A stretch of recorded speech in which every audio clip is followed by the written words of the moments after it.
Chapter 3. Jen. Long day, West? Shit is awful. Give me good news, Portman. What's the verdict? We'll be taking this Farthome case. God damn it. Do we have anything to go on at least? Not yet. The first 24 hours are the most important in an abduction, though. We should get going. You think it was a kidnapping? We can't rule anything out yet. Thank every star in the sky and the realms beyond for texting. No, seriously, text messages on cell phones are the bomb.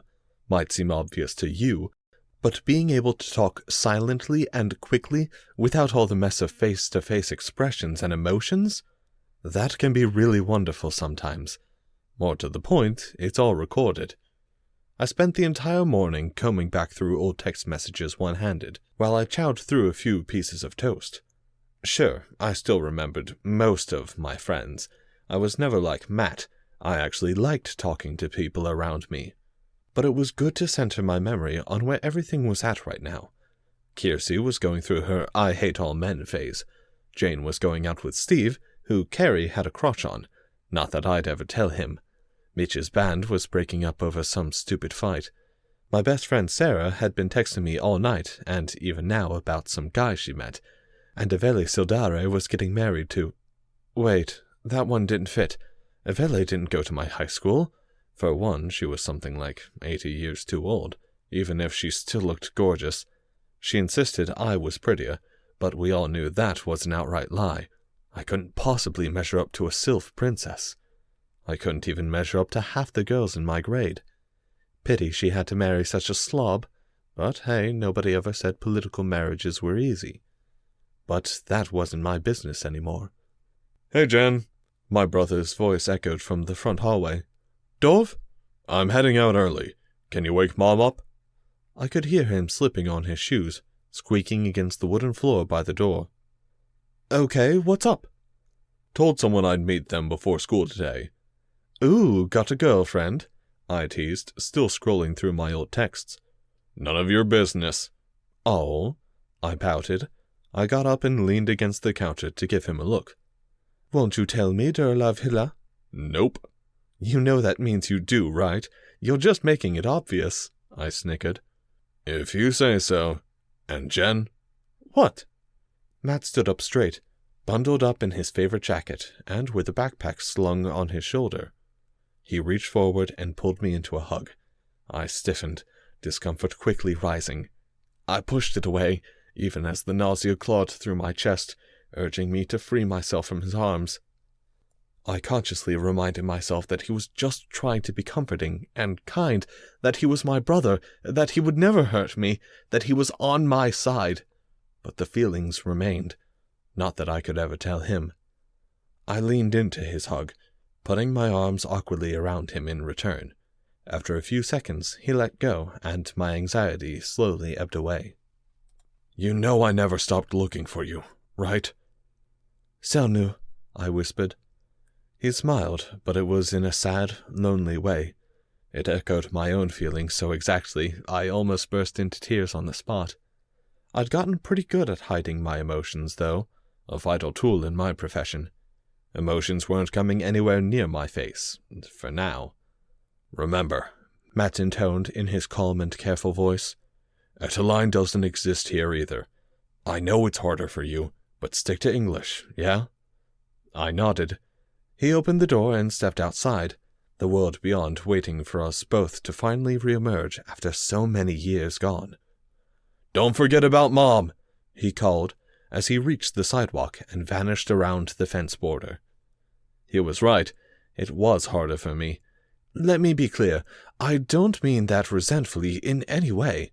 But after all those years, English just didn't feel like my native tongue anymore.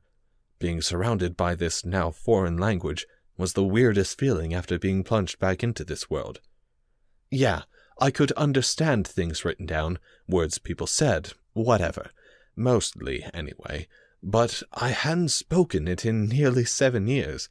I had a harder time getting to the meaning sometimes. English might have been my birth language, but Eteline was the language of my heart, and, more importantly, my brain. Even now I was mentally translating those messages into Edeline. It was just automatic. Nothing like getting dropped into a place where not only does no one speak the same language as you, but where they're actively hostile to Linguin. It was like the worst immersion learning possible. Or the best, I guess, since I did learn pretty quickly. I had a good teacher. English disappeared for me practically overnight, and didn't return for a very long time.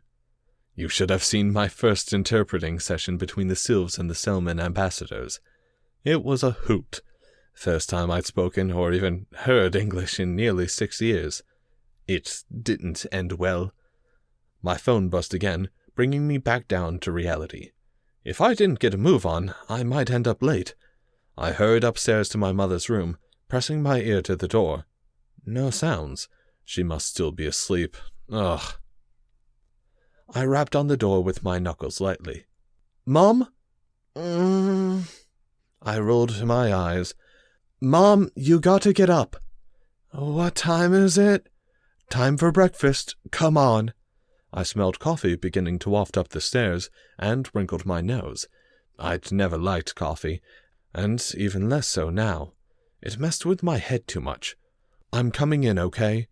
I pushed the door open, with more force than I'd intended. It swung wide and bounced off the wall audibly. My mother twisted around under the covers, raising a hand to shield her eyes from the sunlight that streamed in behind me. "Jenny, let me sleep." I brushed aside my irritation at the wrong name. I'd been called much worse. "Mom, if I do that, you'll sleep past work. Come on." "What?" I sat down next to her and helped her sit up. She leaned heavily on my shoulder, blinking through the fatigue. "Did you forget to set your alarm again?" The question bounced through my mouth unbidden, but it instantly felt familiar. It was a weird feeling, like I was acting out a play I'd performed 100 times, but never read the script for. I just knew what was supposed to come next, although I was playing the part normally meant for my brother. "All right," she said, her eyes finally opening properly. "Go on, let me get dressed at least." "Nuh-uh, up you get." I took an arm over my shoulders and helped lift her out of bed. She wobbled slightly, but steadied herself quickly enough. Now that she was standing, she was way less likely to fall back asleep. "Look on the bright side. You only have to do one job today, right?" "Yeah," she smiled. "Go on then, I'm up." "I'm going to heat up your breakfast. If you want it warm, you better be down soon." I went back downstairs and found the plate Matt had prepared, and tossed it in the microwave. By the way, microwaves, pretty awesome. Even if it usually tasted worse, convenience trumps that a lot. Refrigerators, too. I'd learned how to live without one, how to preserve meat and live off the land, but hell if I wasn't about to use it now. I heard my mother thumping down the stairs just as the microwave dinged. I pulled the plate out and set it at the table for her with silverware. I was weirdly proud that I'd remembered where the silverware drawer was. Made me feel comfortable and warm inside. The little successes were adding up, okay? I was feeling almost like I was back at home. So much so that I forgot what planet I was on. "Vepulnara susvilia tainara belivar selival?" I said, gathering up my own dishes and rinsing them in the sink. I glanced up to see my mother looking very confused. Whoops. I mentally slapped myself 12 times. English, damn it. "I'm just practicing. Your food's on the table." I gestured where the steam was rising off her food. It was bothering me that I couldn't remember the English name of her meal. I could give its Eteline name, Kelbasala, for anyone playing along at home, but that didn't really help much. I began pouring her coffee into a mug as she sat down and dug in. I set the mug next to her and gave her a peck on the cheek. "I didn't know you were taking a foreign language," she said, picking up the newspaper Matt had left. Having now dealt with a lot of high-level politics myself, I suddenly found Matt's habit of keeping up with the world at large a lot less strange. Well, why not? Might be useful. To my undying relief, she didn't ask what language, just returned to her food. I pulled my bag off the table and onto my back. It felt balanced, but it didn't hold a candle to the quiver I usually wore around my shoulder. It was a light but remarkably sturdy material, handmade by Teithvalin Silnandin for my 21st birthday. My throat choked up a bit. My heart sank at the memory that bubbled to the surface. I missed him dearly. "Are you okay?" Mom's voice punched through the veil that had suddenly fallen over my eyes. I looked at her with a smile at the ready. "Of course," I replied, very deliberately in English this time. "You've been acting weird. You're just tired. I'll see you tonight, okay? Matt's making dinner." Mom perked up at that. Matt was definitely the best cook in the family, on top of saving us a bunch of money. He managed to make even the cheapest ingredients taste pretty good, and he'd picked up a lot of new tricks while hiding from the Selman legions. I was looking forward to the grocery trip after school, weird as that might sound. It helped me out in more ways than one. "I gotta go now. You good?" "I'm fine, Jenny. Have a nice day at school." She threw me a little wave before returning to her kielbasa. I gave her my best smile before pulling on a dark cloak and heading out the door. The world opened up around me, and it was good to see the sky again, even if it was mostly covered by layers of puffy gray clouds, rolling steadily in with an angry look that predicted an imminent downpour. But all that was completely ignored in favor of the girl waiting impatiently on the sidewalk. Her name was Sarah, and she was my best friend in the world. She was also the reason my phone hadn't stopped buzzing all morning. "Jenny, what took you so long?" she called out. I practically skipped my way down the sidewalk. I was so happy to see her, I almost glazed over the fact that she called me Jenny. Sidebar, I'd stopped going by Jenny a long time ago. In the other world, anyway.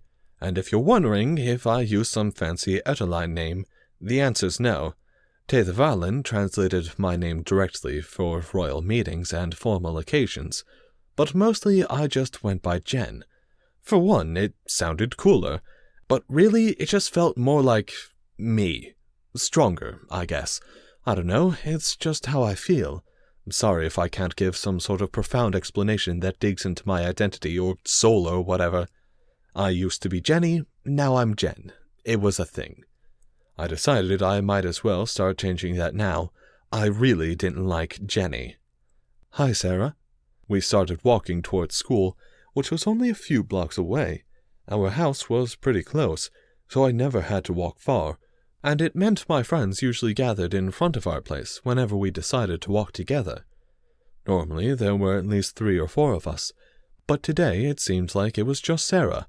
I was a little glad. I was worried about dealing with too many at once right now. I wanted to ease back in, so to speak. "This is gonna sound weird, but can you call me Jen?" Okay? "I don't know. I just feel like Jen now." Sarah looked at me funny. "Did you have an epiphany last night?" "Sure." I wasn't quite sure what epiphany meant, but I figured it'd do. "All right, Jen," she nodded. "Okay, remember how I was hanging out with a guy online?" "Yeah?" "Well, he's pretty cool. I talked to him a few times in person too, if you're wondering, so this isn't a chat room romance or anything. Anyway, you don't need to hear me go on and on about him, so I'll get right to it. I was thinking of asking him out, 'cause I don't think he's ever gonna ask me out." My eyes glazed over just a little. I only vaguely understood what she meant by chat room romance. I felt so tired from everything I'd just been through, and my mind was wandering away to memories of nights in the deep woods, sitting around the fire wrapped in furs, watching a blanket of stars envelop the sky, listening to Rivale play us a gentle tune as we drifted off to sleep. "Your permission, because it's your brother." I snapped back into reality. "Dove?" "Mm-hmm." "Damn it, not again." "You want to go out with my brother?" "Yeah?" Sarah bit her lip nervously, waiting for my reply. I pondered for a minute, understood why she was asking me, since my brother and I had always been pretty close, even before all of this. We'd grown up taking care of one another, since Mom didn't have a whole lot of time, and we got plenty protective of each other. More than once I was pretty sure I'd deliberately got in the way of people trying to hang out with my brother, if I thought they were a threat or something. Now it just seemed all so silly. He was plenty capable of making his own decisions and taking care of himself. I'd seen that firsthand. That's up to you, I replied. I'm just a bystander. You sure? I'm sure. I affixed a smile to my face. Just so long as nothing changes between us, right? Right. Sarah smiled too. Hers looked genuine. I wasn't lying to her. She and Matt could totally be happy together. Who knows? They didn't seem like a bad couple. I didn't really dwell on it. Like I said, it wasn't my business. I had plenty of other concerns to deal with once school started, as Sarah was about to demonstrate. She just said something I didn't comprehend at all. I knew every word, and it wasn't exactly a long sentence, but the meaning was completely lost to me. I felt panic rising in my chest, sending shivers through my limbs. I tried to steady myself mentally. Maybe I hadn't been listening close enough. Sorry, what? She repeated herself a little slower. I listened carefully. It didn't help one bit. My brain struggled to process the words into something, fatigued as I was. Full confession, I didn't actually sleep last night. Might have dozed off a couple of times, but I was too scared to let myself fall asleep. Between that and the hectic events of the past few days, weeks really, I was seriously running on empty. I desperately tried to decipher Sarah's words. Context didn't help at all. She was switching topics.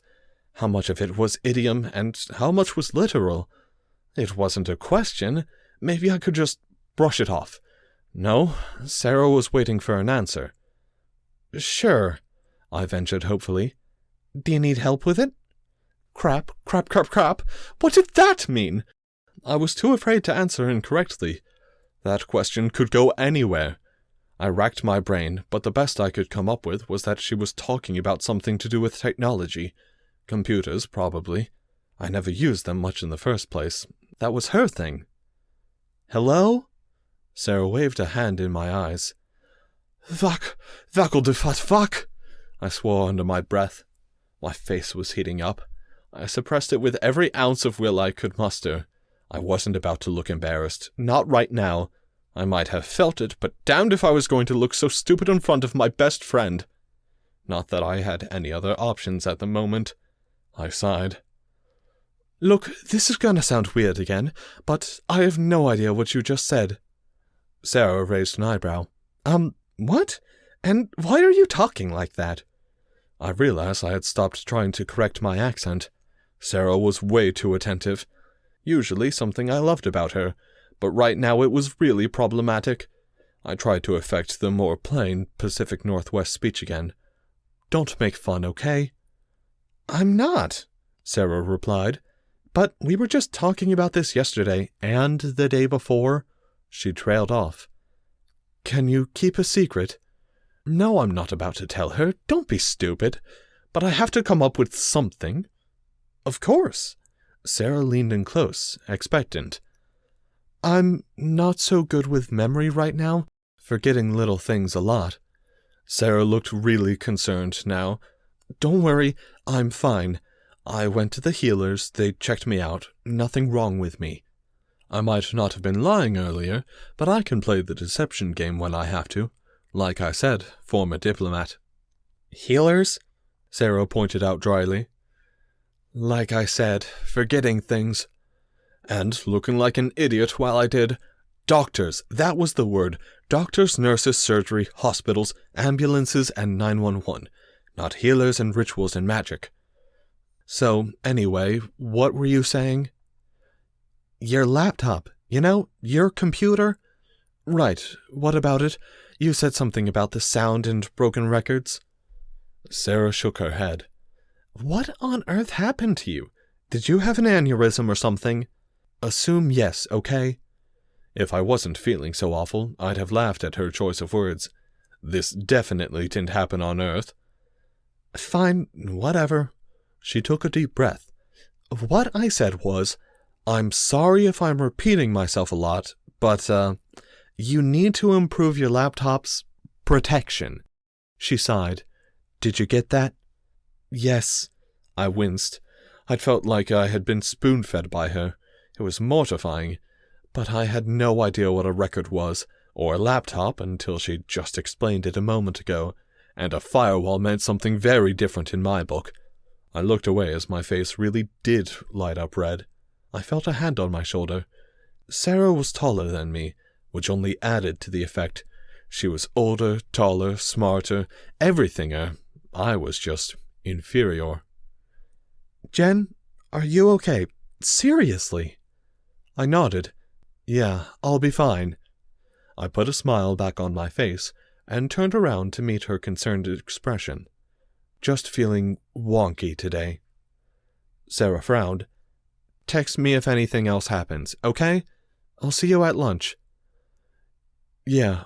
Wait, no." "No?" "I promised Matt I'd have lunch with him today. Needed to talk to me about something." "Oh." Sarah looked relieved. "Okay, that's fine." A car buzzed by us, breaking up the conversation for a moment. It startled me, the first moving car I'd seen in nearly a decade. I managed to hide my surprise, thankfully, or else Sarah would have probably gone into full emergency mode. "Hey, Sarah," I added quietly, "don't mention any of this to Matt." Now she looked even more worried. "Jenny, what's going on? Promise me, all right?" "I promise." I could tell she meant it. Good old Sarah, always reliable. I felt a rush of affection for my best friend. I'd missed her a lot, too. "I'll see you in journalism," I said, trying to reassure her. "Okay." I wasn't sure if it had worked, but she looked a bit better now. Meanwhile, I just felt awful. I felt guilty hiding myself from my best friend. Maybe Sarah ought to know at least a few things. I couldn't possibly tell her everything, even if I wanted to, but if she knew a few details, it might make our lives a whole lot easier. I was sure I could get her to believe me. I just had to get Matt to agree. After that long detour, head-pounding panic, our conversation switched right into safer topics, things I had a way better handle on. By the time we reached the school, I was back to my normal self, or as close as I could be anyway. I waved goodbye to Sarah, who had a class on the opposite end of the school. My first class, something algebra, was only a few steps inside. Funny how I couldn't remember the name of the class, teacher, or more than 2 students, but I knew exactly what room it was in, and when it landed in my schedule. Things you appreciate when you aren't as comfortable in a language. Math is pretty much universal. Different symbols, but everything else carries over. I could breeze through this class without a sweat. Meanwhile, as more English filtered through my brain from snatches of conversation around me, the memory of language flowed back in as well. It still didn't feel right, but at least I wasn't going to look like an idiot again, as I had in front of Sarah. I'm not a huge math nerd or anything, but I don't have trouble with it. And with the day I was having so far, it was almost relaxing to deal solely with symbols and logic puzzles. Of course, my satisfaction only lasted a few minutes before I remembered this was still work, and I was still stuck in a class full of people I mostly didn't care for. The class seemed to drag on forever after that. I probably fell asleep 3 or 4 times, little micronaps that nobody noticed. Coming out of the last one, though, I was instantly wide awake. My vision seemed to flash slightly, and suddenly everyone looked different. I couldn't say why. Nothing had changed, physically, and everything was exactly the same as the moment before, but everything seemed just a little off-putting, hostile even. Their faces were blank masks. They could be hiding anything, planning anything. They outnumbered me 20 to 1. They could take me if they wanted. My chair was up against one of the walls. I turned slowly, as subtly as I could manage, orienting myself toward the crowd. If one of them made a move, I was ready. I might not be armed, but I knew dozens of ways to escape a hold or quickly knock someone down larger than me, and I felt confident I could outrun most of them. They wouldn't ever take me again. What the hell am I doing? The moment passed. Nobody in the room was looking at me. Nobody had any designs on me. My mind was playing tricks. Relief ebbed back into my brain, but it was still tingled with a lingering dread. I'd been completely gone for a minute, sunk back into the corner of my mind where I never wanted to go again. The moment the bell rung, I was out the door. Second period was journalism. That one I remembered for sure. Again, not a huge journalism nerd, but the class had a lot of my friends, and most importantly, Sarah was there. Friendly faces. I needed some friendly faces. People I could relate to of my own age. Relatively speaking. Navelyn was way older than me by any sane measure, but that didn't matter right now. She was a world away, and I had to get to the journalism room. The crowd of students pouring into the hallway formed a teeming maze, seemingly impossible to navigate. I hugged the wall, avoiding the main body and sticking near the banks of lockers on the edge. It meant running into more individual students, but I could get around them more easily than trying to move through the constantly shifting pattern in the center of the hall. Why was this suddenly so difficult for me? Oh, right. I haven't been in high school in over 7 years, and I'm suddenly in the body of a 16-year-old again. That sort of thing would probably throw anyone off balance. Literally, actually. More than once my brain expected me to be just a little bit taller, a little bit stronger. I nearly tripped over my feet a few times. There. The doorway to the journalism room was in reach. I was inside and in the corner we usually hung out in, long before the class bell rang. Consequently, I was one of the only kids in there. A few of the normal early-comers shot me odd looks, but I was mostly left alone. We were a tight-knit group back here, the ace reporters, the cream of the crop, or something like that. Let's be honest, it was high school journalism. We mostly just hung out and screwed around. I felt exhausted from my trek across the school to get here. Not physically exhausted, apart from the lack of sleep. I might not be in the peak shape anymore, but 16-year-old me still kept herself fit. I was mentally drained. I closed my eyes and laid my head down on the countertop, carefully orienting myself so the corner was behind me. I could still pick out the sounds of the room, the slight currents in the air from people moving around. At least that hadn't been taken from me. I trained myself to pick up on every clue I could, from every sense my body had. I could keep a perfect mental picture of the room and everyone in it, and even keep it up to date with my eyes closed. It was very, very hard to sneak up on me, as Sarah was about to find out. "Chassis vis hilla," I said, throwing my hand up to catch hers. She'd been about to tap me on the shoulder to wake up. "What do you totev du total? Dovletev du sedeka, ever nalend ve?" I opened my eyes, grinning. I expected to see her frustrated, maybe make fun of her a bit before we got back to class, but all I got was confusion. In my sleep-deprived state, it took me a few seconds to realize I dropped the ball on English again.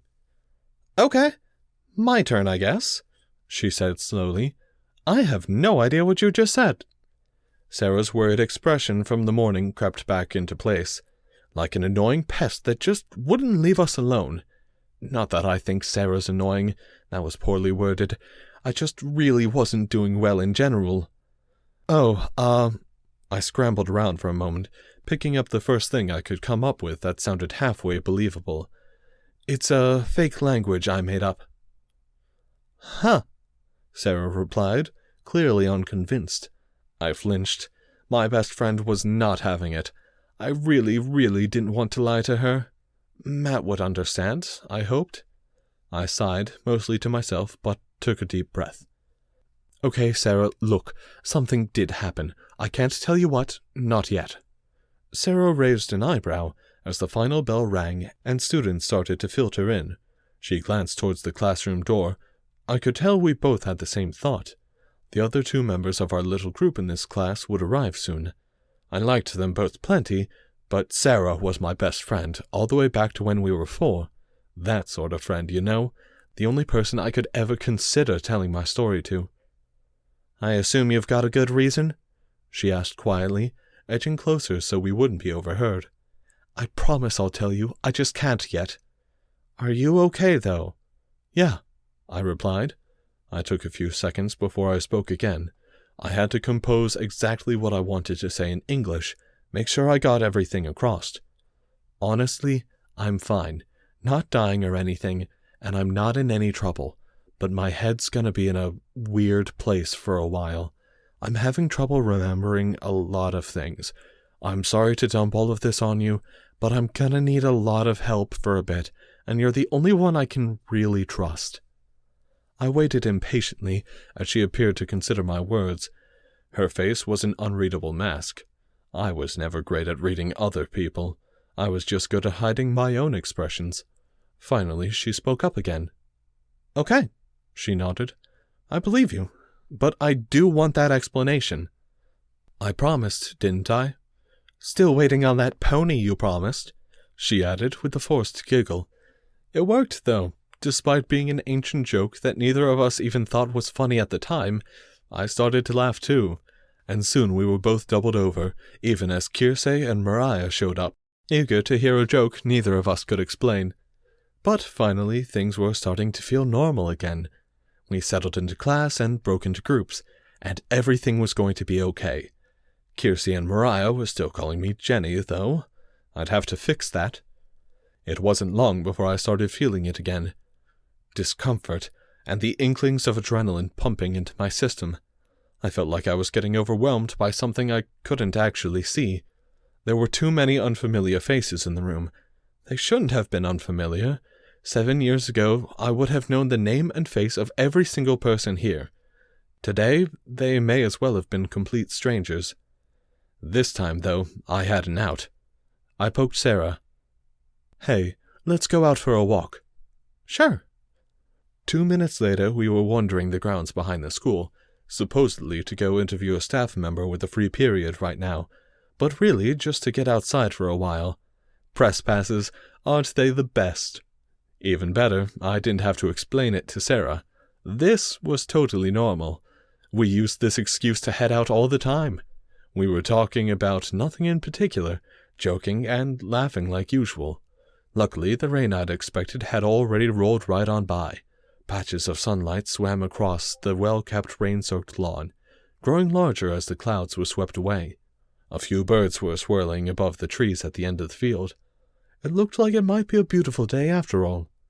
I was so busy watching the sky as we walked that as we rounded the corner behind the portable classrooms, I almost missed Carl, sitting in the shadows with his face in his hands.